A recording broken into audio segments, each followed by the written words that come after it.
Wah, Allahu Akbar. Allahu Akbar. Kodim bahan, kodim.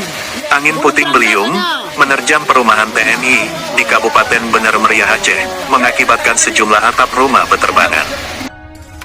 Detik-detik angin puting beliung yang terekam kamera warga saat menerjang komplek perumahan Kodim 0119 Rembele Bener Meriah Aceh. Atap rumah berterbangan terbawa angin. Sedikitnya ada 8 rumah yang mengalami kerusakan akibat diterjang angin. BPBD Bener Meriah melaporkan, selain di perumahan Kodim, angin juga merusak 28 rumah di Desa Wonosobo. Selain itu, ada 14 blok sel, rumah tahanan, dan satpos utama, rutan kelas 2B, serta 2 warung kopi, dan studio senam, yang ikut mengalami kerusakan.